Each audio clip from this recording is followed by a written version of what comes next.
welcome here. So this is an event organized by Saving Lund. Maybe some of you already know it. We're an association in Lund that fight against food waste by going to stores and then redistributing the leftovers and food that cannot be sold. Sharing it with them. Oh, we lost you for a second. Oh, sorry. So I was telling you, Food Saving is a very great association where we redistribute food to the community.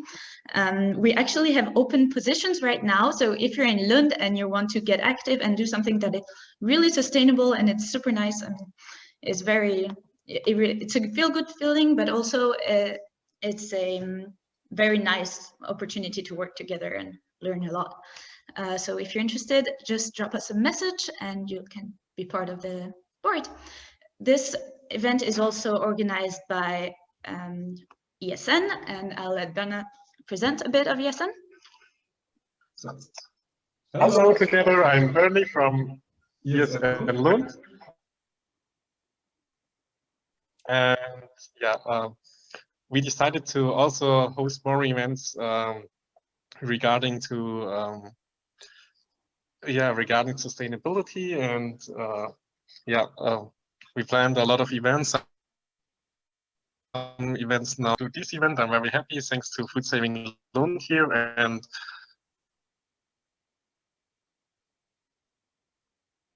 yeah.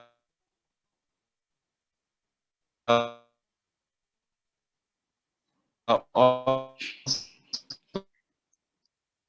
if you want more information about ESN, follow our Facebook. Happy about it. Soon we'll have elections again, and yeah, would be cool if maybe somebody gets inspired and also wants to get involved. Great, thank you very much.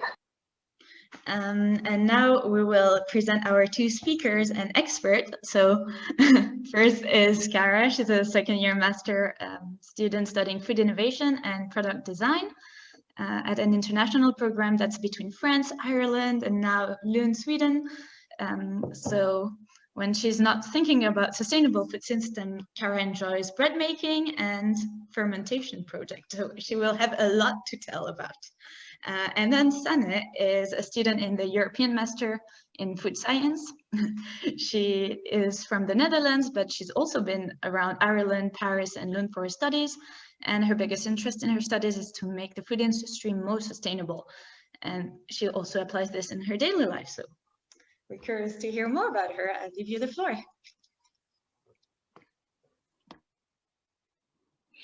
All right.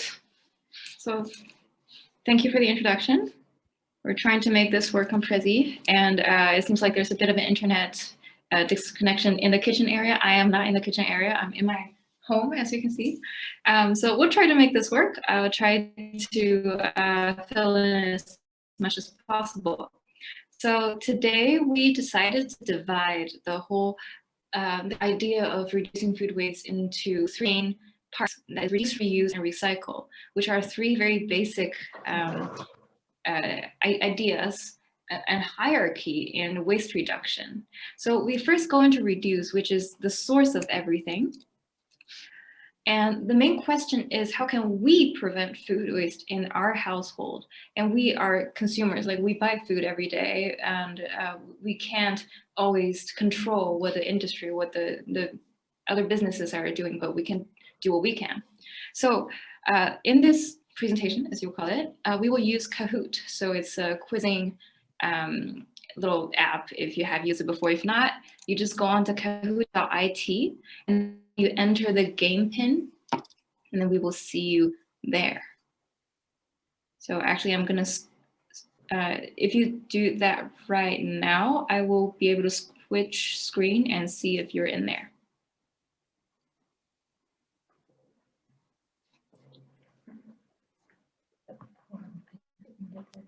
To me, it says it's locked. I just unlocked it. Yeah. Sorry, I had to, for some reason, I lost it. You can do this on your phone or on a separate screen on your laptop.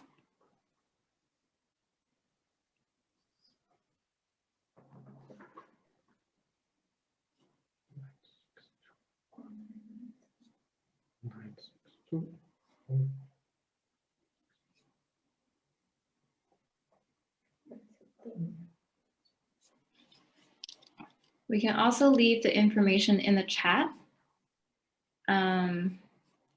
Oli, can you do us a favor and put the game pin down in the chat as well as the link? So as we move on to the rest of the presentation, you can take your time joining.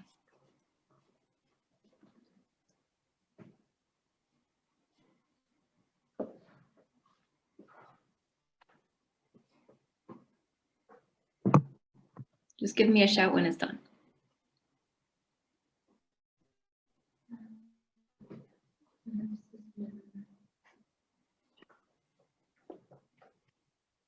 Yeah, it's in there. Perfect, I see it. So it's kahoot.it. Oh, actually, I can see the chat, okay. I thought I couldn't.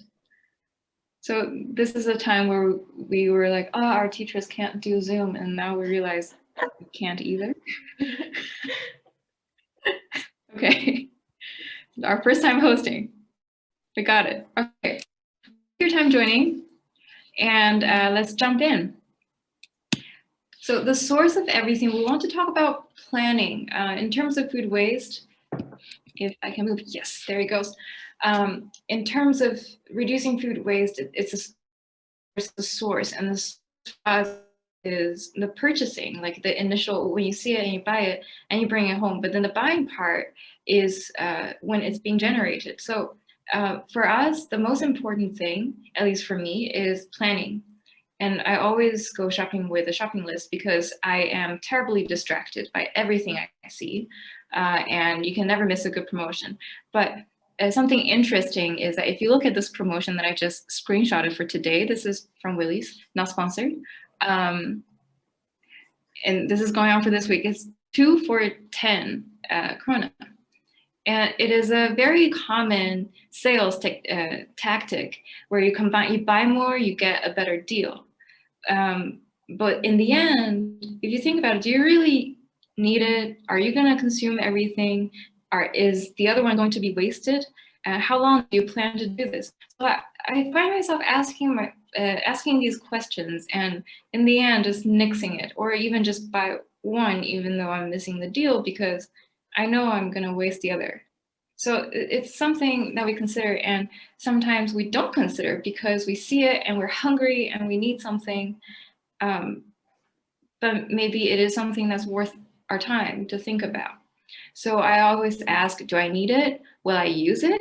Is the promotion actually worth it if I stick it to the end? And maybe who can I share it with? And this is the time also just texting with your housemates, with your friends, where you can just drop some extra produce off. So that is planning. And if Prezi will allow me, and I'll have the floor to Sana and talk about ugly fruits and vegetables. Yeah, I think it's nice to first do the question, the first Kahoot question. If everyone is in now, we have a general question first, and then we have some questions later on that are in particular about the topics that we talk about. Thank you for the reminder. Okay. Yeah, is everybody done joining the room? I just saw somebody joining just now. We have 16 participants and 10 in the room. If we're good, I'll move on. I think you're good. Okay. All right. Okay, I turned off the sound. This is a terrible noise.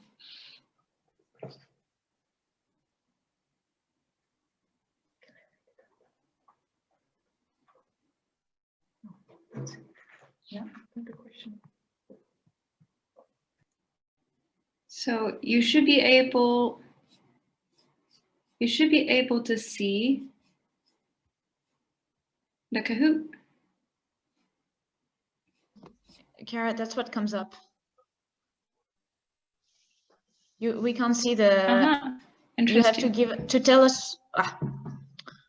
I think you'll have to tell us which sign is which answer. Because we could only see like colors, it but should not show. the possible answers.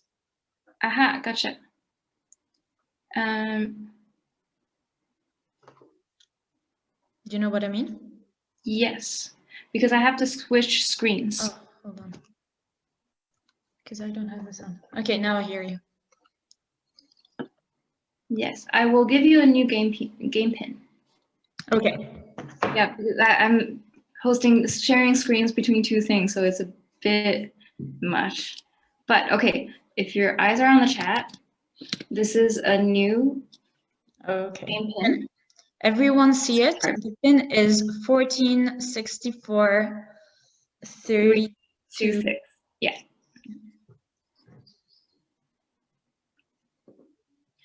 Welcome, Valeria. Okay, now I will share the screen.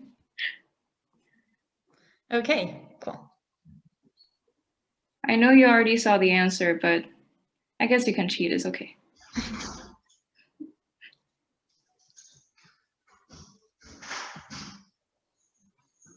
Winning is not everything. Elizabeth the second. Okay. Oh, we have one more. Okay. We good? All right. So let's begin. Yeah. Yeah, I think you can go. You can see the screen, right? Yeah. Yes, but if you look at the computer, you can see the screen? Yeah. Okay. Well, that was fast. Good Lord, that was super fast. Wait a second. Oh, yeah.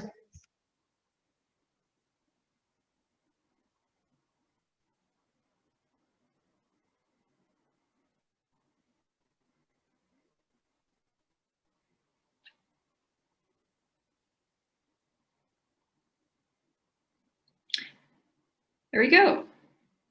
So you saw the answer. Okay, so actually there's a bit of data to this. Sorry about the mix up. This question is kind of knowing how much the consumers actually waste. And we often mix up the words food lost and food waste. And there's always the statistics throwing around saying that 1/3 of the food produced is lost every year. But that includes things that couldn't even make it to the grocery store, things that are rotten in the field. So that's not always what the consumers are wasting. But here in Sweden, the statistics are actually pretty shocking. Like if you go into the industry, the food industry only wastes this much and the consumer wastes about 5 times more. And I will share with you a little bit of data of where that came from. It's a study done in Sweden, and I took the data from 2012.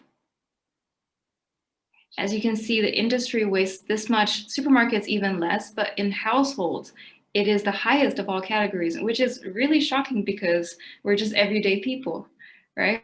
But then it can add up to quite a lot. So, okay, let's go back to the presentation and Sona. If I can't, okay, there we go. Yeah, okay. So what I first would like to point out is that it's really important that you don't have to do anything perfect. If everyone just tries a little bit, then with a lot of people together, you can actually make a huge impact. But if people are trying to do everything in the right way, then you get dismotivated and then people stop doing it because they're like, I'll never make it. So you don't immediately have to do everything to become a food saver and a world saver. You can just try the things that fit with your lifestyle. Maybe you're a student now and it's like harder to plan the whole week already. So try whatever you can and every small step will make a difference. What is an interesting point to talk about is what you buy and what the standards are at the moment, because in the supermarket there are so many fruits and vegetables with all the same shape, And sometimes I walk through the supermarket and I'm like, how is that even possible that every single paprika has the same size? But then when you go to a small vegetable store around the corner in the side streets, then you see boxes full of paprikas which are small and big and have those weird shapes, as you can see on the presentation. And they are all discarded from the supermarkets because they are not pretty enough. And then when you go to small vegetable stores, you can buy them for really cheap. So if you lower your standards a bit and you even embrace the weird shapes of the paprikas, you can buy them. They're not thrown away, and you also save a lot of money because they're cheaper. So paprikas are one example, but that's the same with onions and carrots and other ugly, they're called ugly, but I think they're even quite pretty vegetables.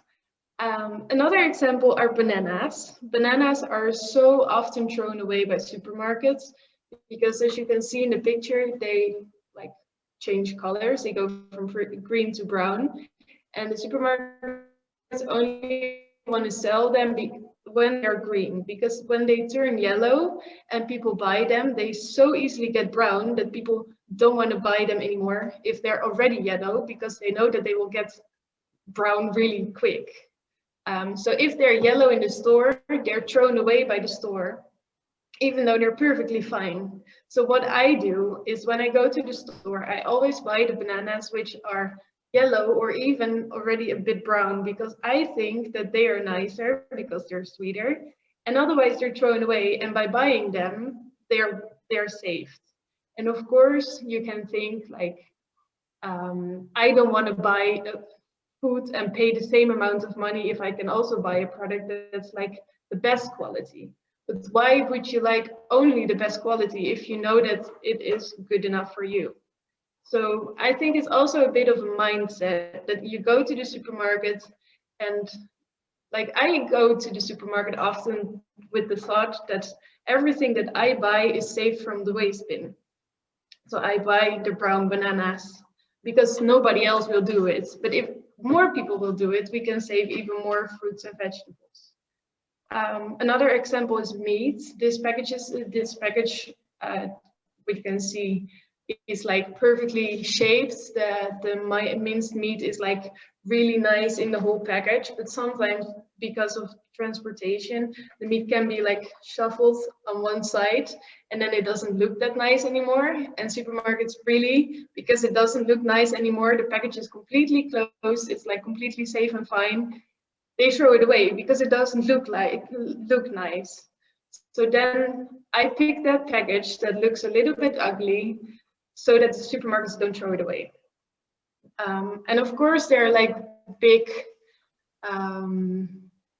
like differences between different people, because some people like the really high standards and they can make a small step to go to the yellow bananas, and other people, they don't care that much about the bananas, or they think like, I'm gonna eat it today, so they buy even the brown bananas. So you don't have to do everything or anything that you're not comfortable with. You just make that small step that fits with you. Yeah, I think it was actually last time when we talked, it was a really good point you raised, that if you know that you're going to use this tonight, why wouldn't I buy something that is closer to the expiration? Yeah, that's true. I said that too. Yeah, so sometimes in the store you find milk, for example, or meat, and you see that there are different batches. So some of them have an expiration date of tomorrow and the other ones are still okay for next week. And then my mom always teach me, you have to buy the one that is the freshest, so the one that you can keep for more than a week. But now I changed my mind a bit, because if I'm going to eat this meat tonight, why don't I buy the meat that's expiring tomorrow, because I'm eating it tonight? And if you buy something that's expiring next week, but you're either way going to eat it tonight, then maybe the other package that's expiring tomorrow will be wasted tomorrow. Yeah. Shall we go on? Yeah, sure.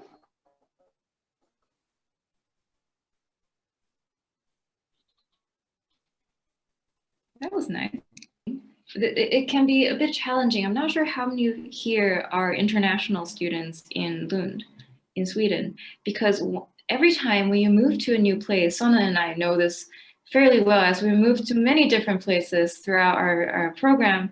Every time we go to a new place, you see different things in the supermarket, even if you just go to Lidl. I mean, yes, they always have pears from the Netherlands, but and throughout the seasons too. But when you're somewhere and so buying the same produce, it always kind of felt a bit odd because they have to travel all this way from another even continent, and because fruits and vegetables are mostly water, so the shipping is mostly just shipping water. So in our mind, as people in the food industry, it doesn't quite make sense that you're buying things that were shipped, they're mostly water. So if we can buy local or afford local, we think that it's a really good idea to look into what are seasonal right now.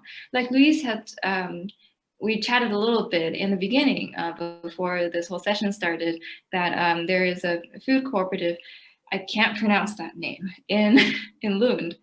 And that is a perfect example of what you can find locally and what you can buy seasonally, because they will be able to only produce whatever that works with the season. So in terms of the resources of what you can find, on the right of the presentation, you can kind of see a produce in season. This is more so generic and global in temperate region, if you will. But for Sweden, actually, we found good resources of different websites and apps and social media that will give you a bit of a push of, okay, these are what's available in this season. And now it's a bit sad that we're in winter and less things are becoming available. That's just, you know, the inevitable truth right now. But it doesn't mean that we have to stick with just cabbages. If you look into this picture, I mean, half of them are cabbages. It just means that we can do more and try maybe do more things with cabbages, but maybe increasing the amount of local and seasonal produce that we can find by increasing what we know. Anything to add, Sana? Yeah, there is that one vegetable on the left side. It's called kalvot, I think. I'm not sure how to pronounce. Your Swedish is better than mine. I think that's the sort of beetroot that we talked about. Yeah, I think it's called rutabaga outside, or in most English-speaking places, but actually in England and Ireland it's called Swedes because it was known to be from Sweden. I'm not sure if it was actually from Sweden, but this is the thing actually, fun fact, in Halloween, this is what you carve. Yes. Yeah. Yeah, it's actually quite nice. Because just like what Kara said, we both traveled around a bit, and then in Sweden I found those thingies. Yes, that one. And I never tried them out, and then I was trying to cook them, and they are super nice. So even though you are in a new country and you find some stuff and you don't know it, but it is local and you find it everywhere, you can try it out, and maybe it's something that's like fits with your tastes. Yeah. For me, it tastes a bit like beetroot, but then it's not red, but orange-ish. Yes. Yeah, so it's very sweet. Yeah, and then there's another fun fact. Can I continue, or do you want to say something? Yeah, I'll just continue. Yeah, so of course it's really a good idea to eat fruits and vegetables within the season that they're harvested. But there are always other stuff to consider, and maybe this will even confuse you even more because we are really trying to do the right thing. But if you think about apples, and apples are harvested in September, and then in June or July you want to eat some apples, then you go to the supermarket and there are two options. You can buy Dutch apples or apples from New Zealand. And then I'm really curious, you can put in the chat box which ones you would prefer to eat. here in Sweden. The Is ones, there a difference in the varieties? let's say that they're both your favorite flavor. Okay, June that is very interesting. I didn't notice that. or July. So would you eat the Dutch ones or the New Zealand apples? All right. Nice, guys. Thanks for. So mainly everyone.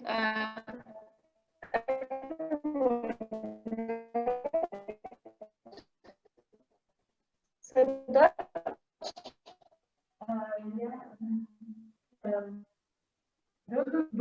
Is Dutch? Of those two types of apples, the carbon footprint of the apples coming out to Sweden is lower than the one from the Netherlands. And this is because they're harvested in September and they're in the fridge already for like 9 or 10 months. So it takes so much energy to store all those apples to keep them cool and fresh until June and July when you eat them. So not only where they're coming from, but also when they are harvested is really important to consider.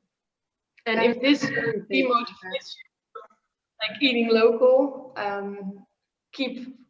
stay with the local thing, because always, not always, because this is an exception, but like mostly fruits and vegetables close by are better for the environment.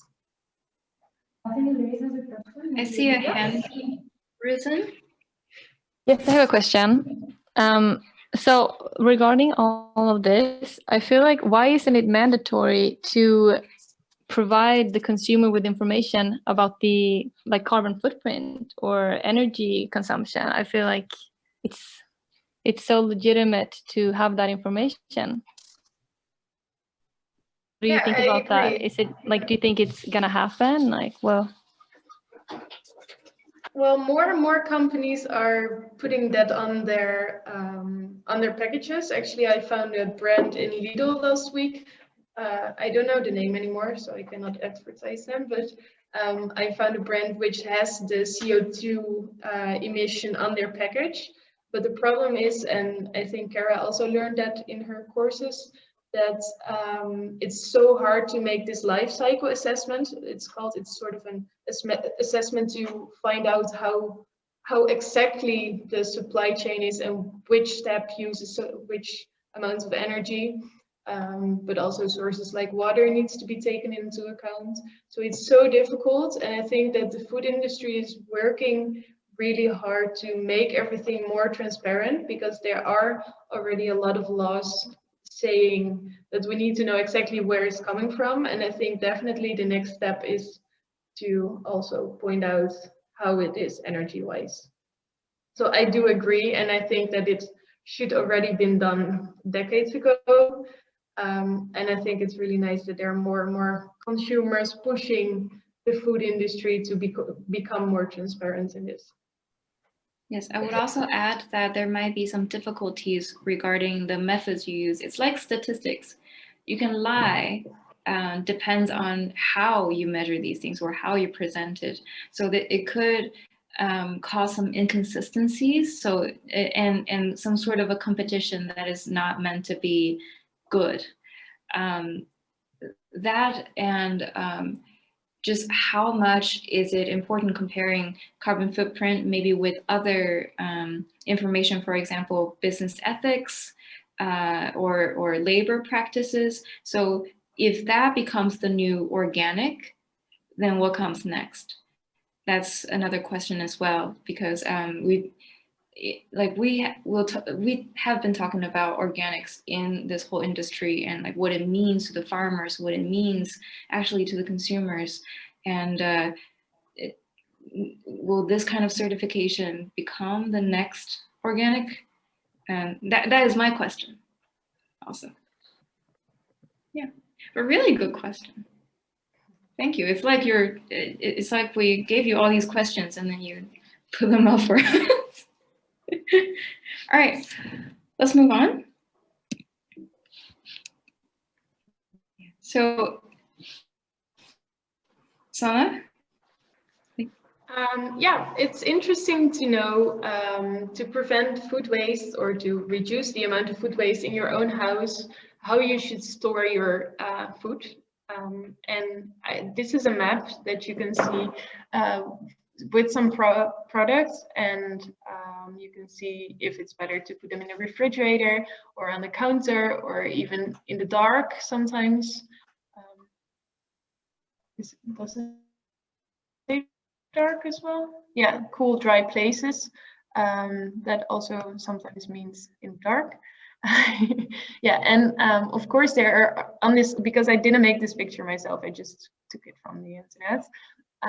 There are some products that I'm like, could be done different as well. But for example, an interesting thing is that, for example, apples and bananas, you can keep them on the countertop if you want them to be ripened faster. So if you want to eat them in a couple of days, you don't put them in the fridge.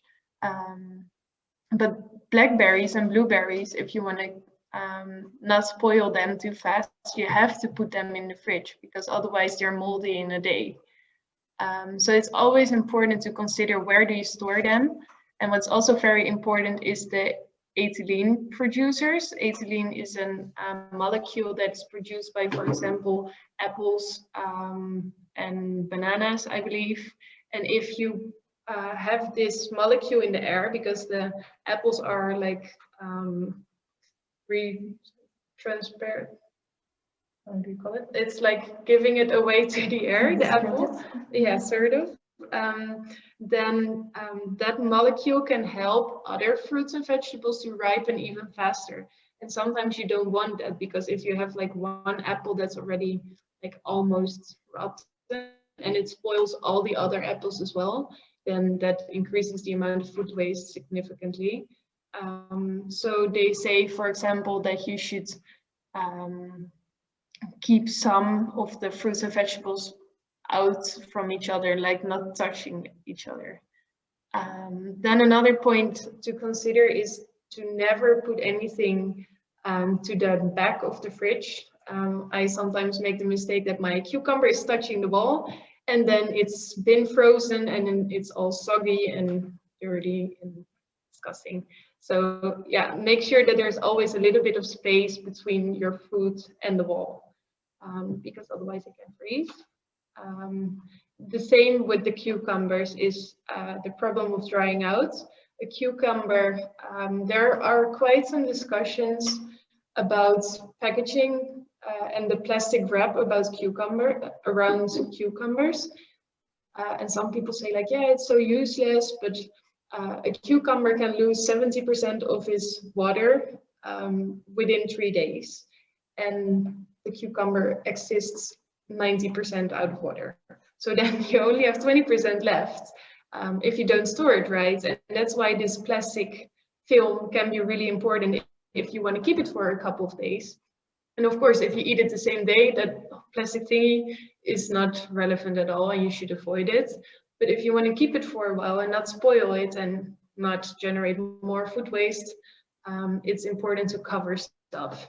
And that's the same with the cucumber. Also, when you cut open an apple, for example, then you freeze some enzymes inside the apple. If you then switch around the apple and lay it on the plate, for example, then the air cannot come in contact with the enzymes, and then you can keep the apple a day or two and eat the other half tomorrow, so you don't spoil the half of the apple. About the bread, yeah, bread will never get tastier if you put it in the fridge. So either way, freeze it or eat it outside the fridge. Yeah, and there are a lot of things that you can freeze. For example, blueberries are very nice to freeze. Also lots of vegetables. Paprika and mushrooms get a bit soggy if you defrost them. But if you put them in a dish, for example, if you make a pasta, then it's totally fine. And then you can first freeze them and then take by piece it out of your freezer. Yeah, Kara, do you have anything to add? I have sorry, I muted you because there was echo. yeah, I'm wondering in whoever's listening now, is anybody from a place where you have to keep the eggs in the fridge? No, no, no one? Okay, I don't see any feedback. You can either raise your hand or write in the chat if you are. But it's actually quite interesting with the storage of eggs. Because here the eggs are not quite treated, and so they still have the original shell, and they can stay outside at room temperature for quite a long time. But here I've also seen a lot of maybe roommates or other people who I've seen the fridges of, they keep all the eggs in the fridge once they've purchased them. And this is, in many places, the eggs, after they're collected, they're cleaned. And that cleaning process can be very aggressive, and it makes the eggshell thinner. And because of that, it's more prone to damage by microorganisms. Like the bacteria, it has an easier time to get in. So that's why you have to keep them in the fridge to stay fresh. But here, since there is no need, it actually can stay outside of the fridge. So if you ever see somebody keeping the eggs in the fridge, that could be why. Like, you know, different countries have different ways to deal with their food. So then we all have different habits of keeping them. I even see people keeping flour and dried goods in the fridge, which, you know, occupies a huge amount of time.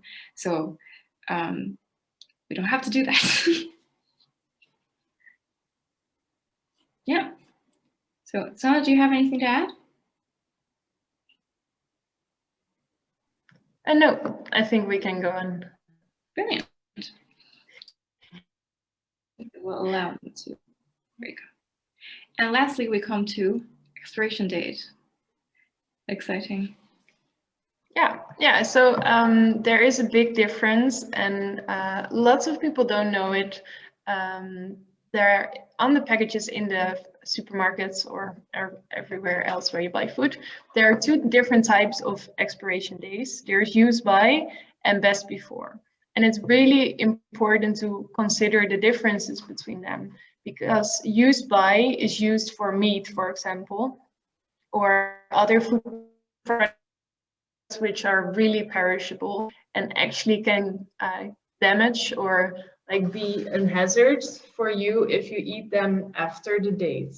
So if meat is spoiled, you can actually get quite sick of it. So I wouldn't recommend you to eat it if it's past the use by date. But on the other hand, there are also products like flour or cookies or herbs or even salt, which has a best before date. But salt, for example, is already in the sea for 2 million years. And then we put it in a package, and then you should use it within a year. Of course, that doesn't really make sense. And this date actually means that you can eat the food after this date as well, but there might be a quality loss or a quality decrease. And this might be, for example, because there's some moisture, some like water in the air, and the salt can get a bit lumps in it, so they stick together, and then the quality is less, but still salt is salt. So I recommend everyone to always look, if you have a best before date, like use your basic knowledge, look at the product, smell it, and then decide for yourself if you can still eat it, because you definitely do not have to throw it away always. Thank you. I agree. Questions?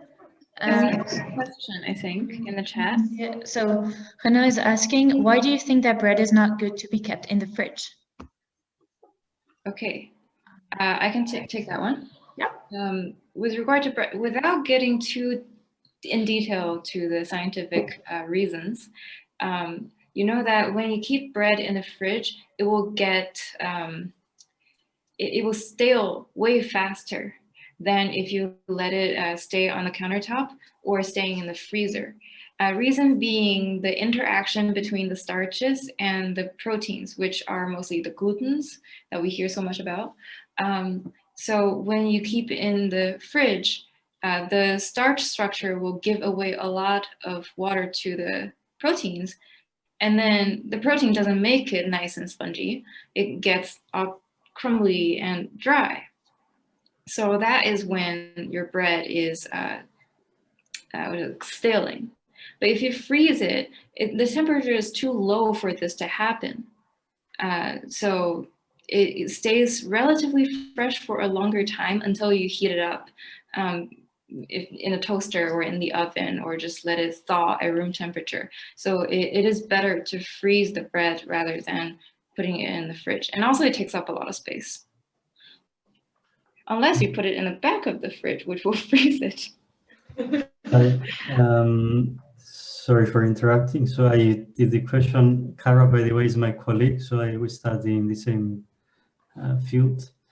I just disagree a bit with the fridge, because obviously freezer is better than the fridge, but fridge is better than keep it in the drawer, because the bread otherwise gets dry.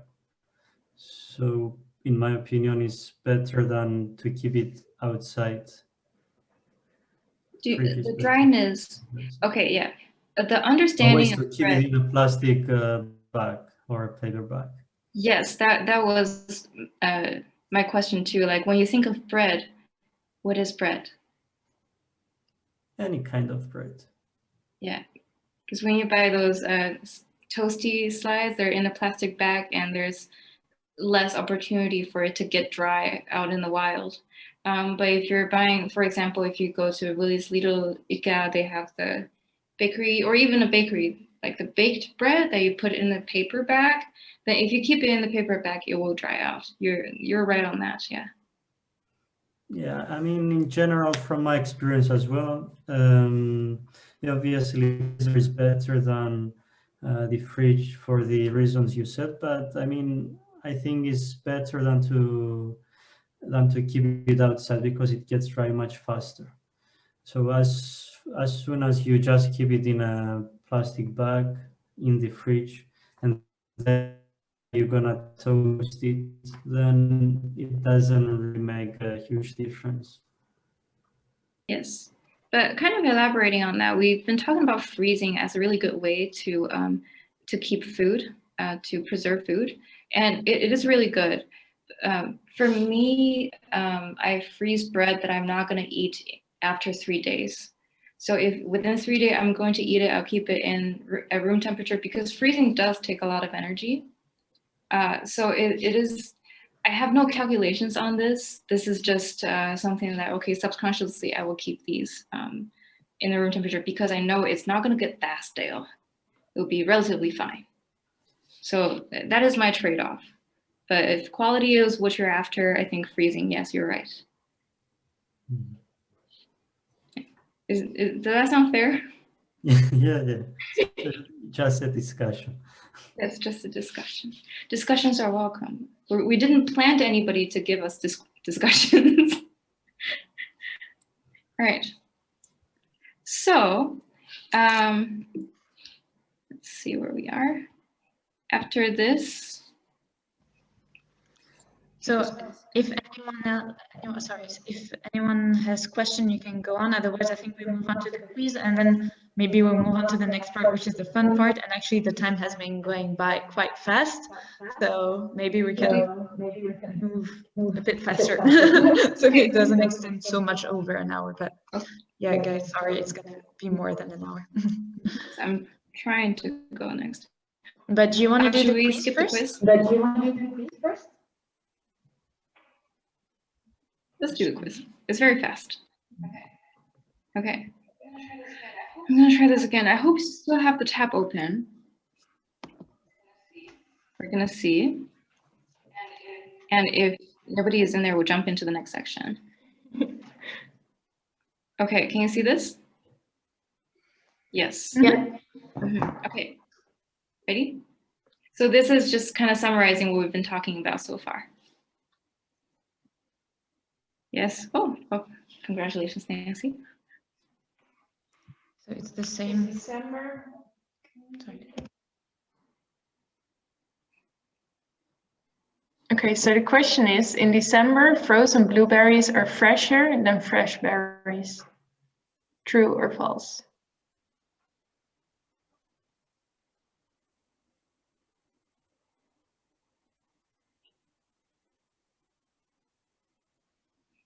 Here we go.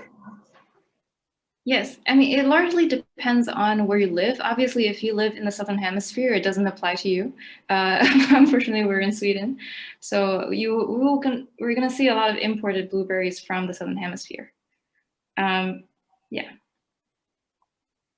Yeah, so the thing with frozen fruits and vegetables is that if they are coming from the lands or from the fields, they are immediately frozen. Like they're washed and frozen immediately. So all the antioxidants that are in the berries, but also the vitamins, are stored in the berries. But if you pack them just in a package and you ship them all the way from the other side of the world to Sweden, and then they're like for a couple of weeks on the boat, and then they're on the supermarkets, and then they're in your fridge, then by the moment that you're putting them in your mouth, so many antioxidants and vitamins are wasted and got lost on their way, that it is fresher to eat them frozen. Yeah. All right. Next one. You did well.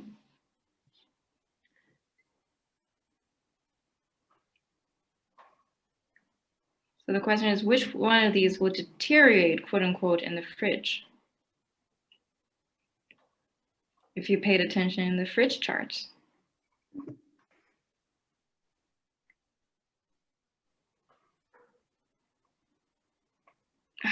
Well done.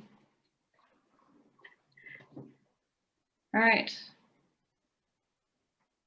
All right. All right. Last one.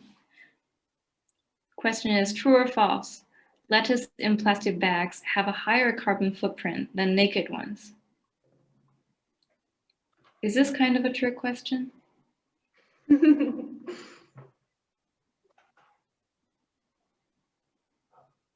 Yes. But if you answered true, you have your reasons to. I understand that as well. So, as we were talking about, this question is not very well defined, because if you're going to use it tonight, then But in general, a lot of the plastic bagged lettuce do get thrown away and become methane. So, congratulations. This is a very long. Congratulations, Reno. We have no prize. I guess I'm cheating. Yeah.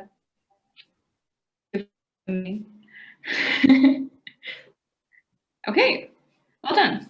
And let's go back to the Prezi. Here we go.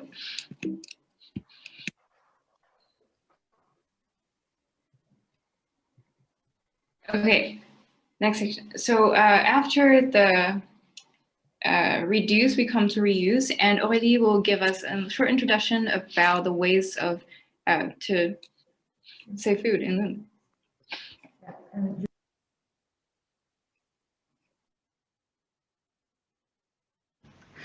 Okay, so I'll try to be quick because then is the workshop and that's fun. So as I told you at the beginning, I'm part of Food Saving, and Food Saving is organizing this whole event.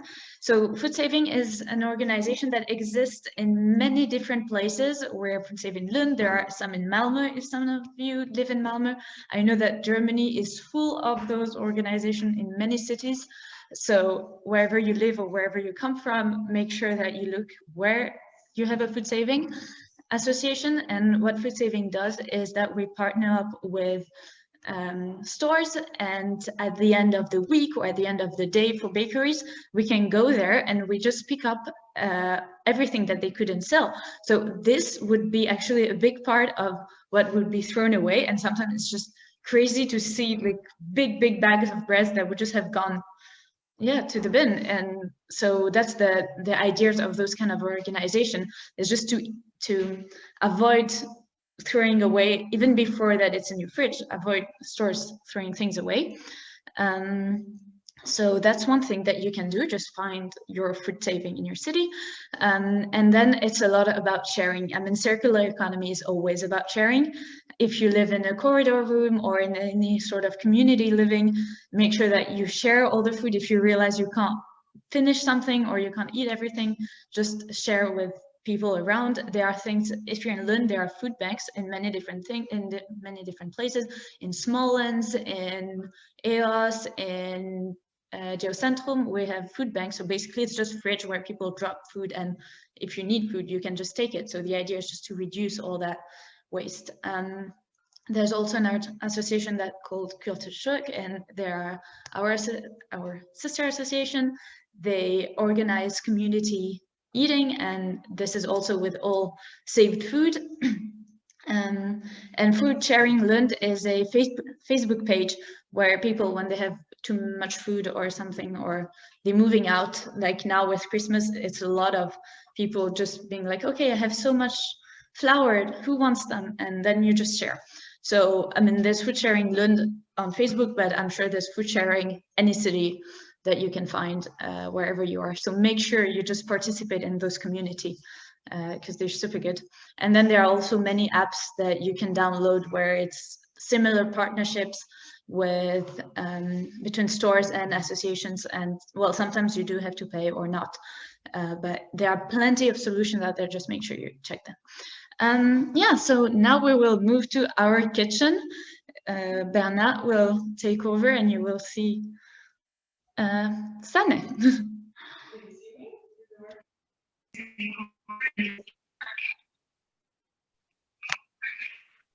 You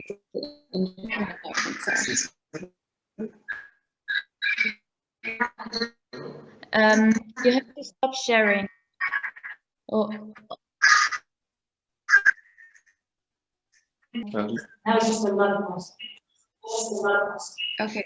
Hello. While we're waiting for them, I can get a start. Oh, okay, they're ready. Okay. Hello. I think, but the thing is that she has to stop sharing the screen. Okay. Now you should always seeing Danny and Simon on the screen. Do you? Yeah, I think so. Yeah. Hello. Yeah. Okay. Can you see Sunny? Hello, or me? Or? Yeah, okay, she does the thumbs up.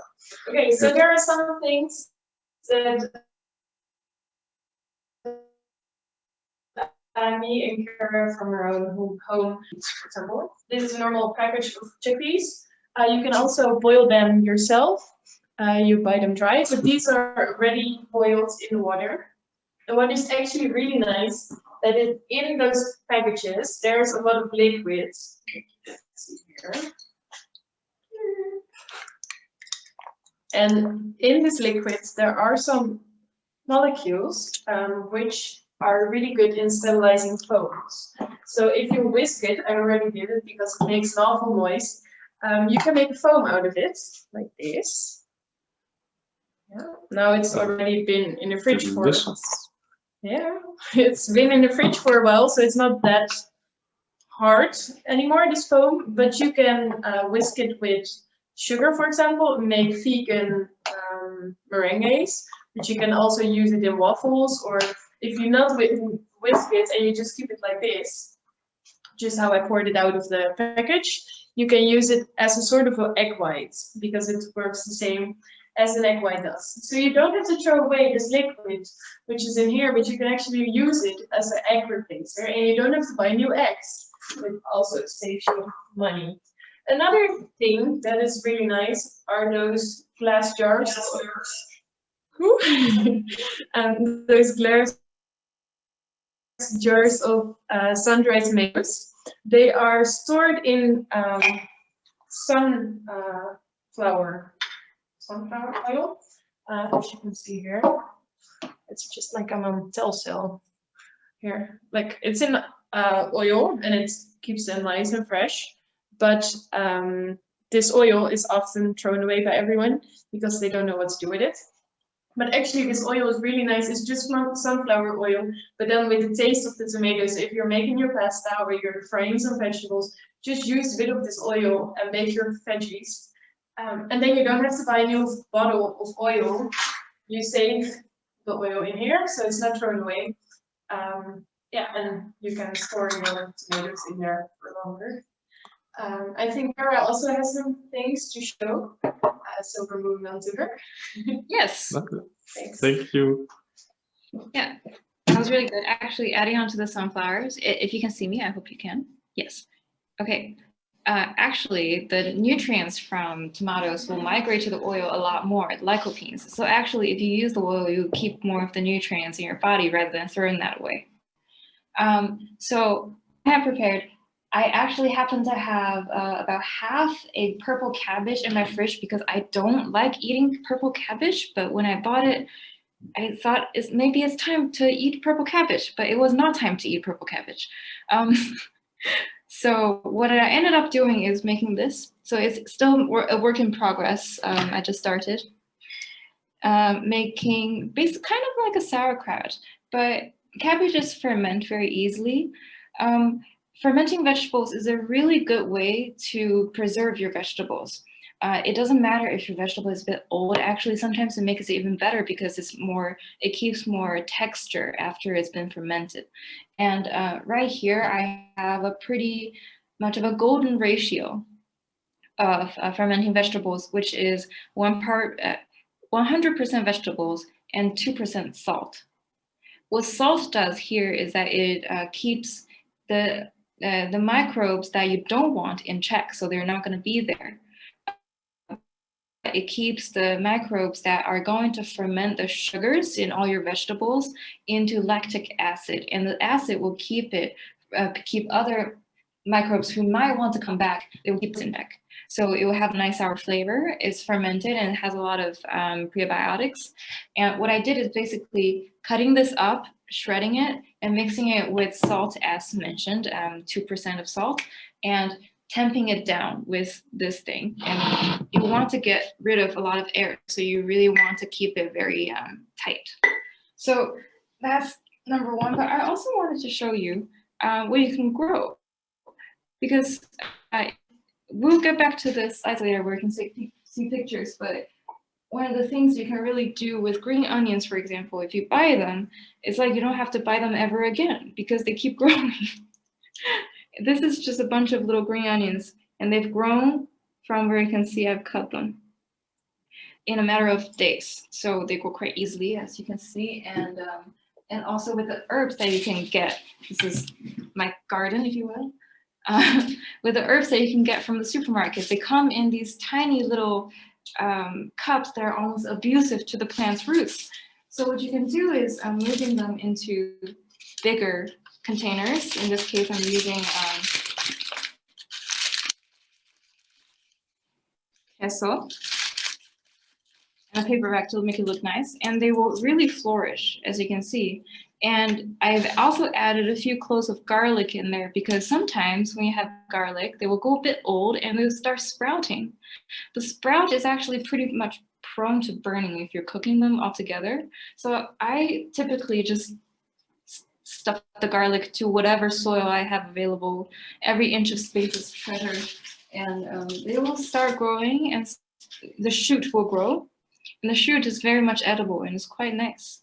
So that's what I have here to share, and I will reshare the screen to get back to more ideas. Can I ask you a question? Yes. Does the thing that you make regrow in water have the same nutritional value that if it has grown in soil? Because if it's regrow with only water, it's basically out of nothing, right? You would think so. I mean, I don't eat green onions for its nutritional benefits. It's more so just kind of the flavor. Yeah, but when we buy something, I tend to think that everything that we bought, vegetables, they're still alive. Even though it's just it will still try to live. So just, relying on that bit of energy, it's still thriving. So I guess, yeah, if you're growing something out of nothing, it's not going to be as nutritious. Yeah. So yeah, I would like to add that vegetables are grown in such a way that the bottom of the vegetable, so for example, the onions that Kara just showed, the bottom, the white part, has so many cells that still are able to grow out. And now that small part is often just thrown away because it's white and it's not nice and it has those hairy roots on it. But that really small part of the vegetable already contains so many small cells that can grow out that the first couple of times that you regrow your own vegetables, they contain the same amount of nutrition. But if you do this, it's not an infinite process. So at a certain point, you need to give them some soil or some fertilizers to like some nutrition to build up again. But like you can regrow them at least a couple of times. It's almost like using the little tip that you couldn't regularly use by growing them out. So yeah, that's very nice. So if you can see the screen now, we also shared just a few other things that you can do. The picture on the bottom, actually, I just took from a friend's place. It's cabbage. You know, the Chinese cabbage that you can buy from the store. Just a little bit of the bottom can, again, flourish into leaves. They can eat again. Plant magic. So yeah, and Sona also told us about freezing herbs in oil. So oil can preserve the molecules in the herbs fairly well, and especially at colder temperatures. So sometimes you get fresh herbs and it goes yellow, it goes dry, and then it loses everything, you can't use it anymore. But if you freeze it, you can keep it for much longer, and especially if they're in season and you want to use them in winter. All right, moving on. Sorry about a very short workshop, I think.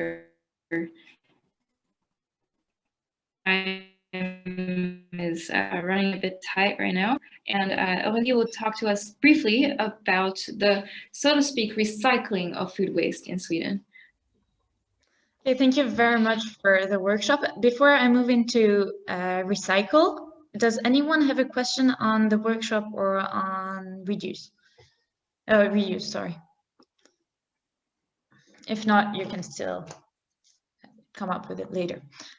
So very last solution, but I mean, recycling is not the first solution you should go for. This is like really last resort solution. Everything that has been talked about until now are way better in terms of sustainability, like way better. And even the solutions that I'll try to present now, because Sweden is supposed to be quite good on sustainability, are really not optimal. So actually, well, now it says there's 100,000 tons of food, but apparently that is wasted, but we saw at the beginning there's a lot more. But what is happening to this in Sweden? Food used to go into landfill, organic waste used to go into landfill until the beginning of the 2000s, and then it got banned because it's actually quite problematic to do this, because when you're just let food waste rot and into landfill, a lot of gas come out, and about 50% of that gas is methane. The rest is carbon dioxide, nitrogen, and some other gases. But the fact that there's methane is very problematic because that really contributes to global warming. So they banned it about 15 years ago in Sweden, and now they're actually extracting the gas to produce energy and to produce heat. So now across Sweden, there's about 40 waste treatment plants. 40 was in 2018, I think, that is actually working on using this gas. And then it's uses to make the city bus function, the garbage collection trucks work on this energy, and then some taxis as well.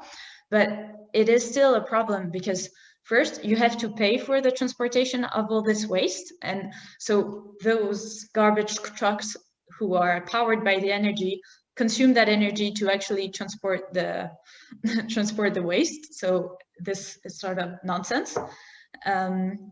And then sorting takes energy. If you were talking about it with Sanne, is that if you don't sort it properly, then you might end up with things that do not decompose at the same speed, and then you might not be able to use all of this, or you might be left with some stuff that you do have to burn. So we looked at our, so for everyone in Sweden, this is, I guess you've known that by now, is the thing you put all organic waste in, and like really pay attention to it. And something that, well, to me surprised me is that you can actually put napkins in it, but that's how it works. And so just make sure that you really recycle and you put in this what can be used. So yeah, that's pretty much it on recycling. If you have any questions, please feel free to ask. And yay, we made it. Otherwise, really, thank you so much. Can I ask something? Yeah, sure, please. It's a general question that I'm not sure either. Some countries say for composting to add the eggshells and also bones, but some other countries do not. And I'm quite confused with that, because it makes sense to me that eggs and bones are inorganic because they're mainly made out of calcium. But yeah, what are your thoughts about that? Yeah, I think that, as she said, it really depends on the country, because it depends on how the system works, how the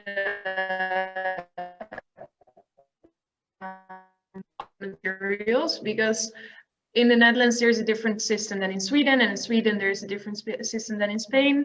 And I think you really always need to follow the rules that are stated on those bags, like for example those. Because for example in the Netherlands we have a composting system of 3 weeks, and it's a certain temperature, and I don't know the temperature part. It's for 3 weeks in a container, and then after 3 weeks everything needs to be composted. But if bones take longer, then you shouldn't put them in, because otherwise there's still bones after those 3 weeks. So it really depends on the system, how long they keep the waste, at what temperature they keep the waste, if you can put those shells and the bones in or not. Yeah, I will also add that there are different, like you said, different ways to compost. If you know about Verma Compost, that is with worms. Some countries can use that maybe because they have indigenous worms that can work on the compost. But most times I think industrial composting is just done by piling things all together and trying to keep them at a right temperature so the microbes can do it. Where have you seen the eggshells and bones being able to be composted? Yeah, so it's here. I myself. Compost. Yeah, so it's here on the. Yeah, and where not? I'm not sure. I think in Ireland when we were. I don't remember exactly now, but yeah. I think in Switzerland we're not supposed. If you just Google, I think you will find that the eggs, they say that are inorganic, so don't compose them. Yeah. Yeah, regardless of how these rules are, people still do it wrong. Like a lot of us still. So I'm not sure how much in effect it is. Maybe just decreasing the percentage of their presence will make it a lot easier. Also, when I lived in Florida, you can't put citrus fruits in compost, and we don't know why. There's like arguments about its acidity being too much, but at the same time, a lot of places would compost coffee grounds, which also has a pretty high acidity, especially at that volume. So it is interesting to see how we all have these differences, and I don't know why exactly they have differences, but I assume it's the composting methods.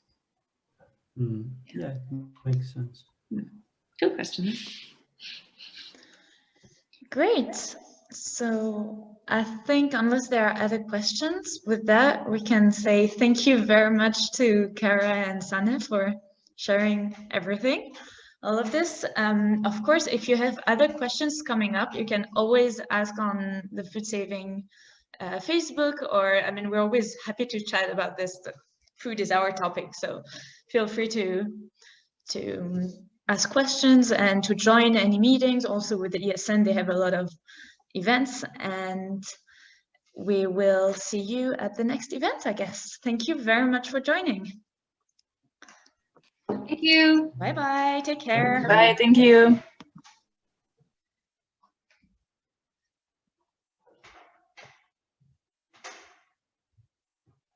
I just want to save the chat. Save chat.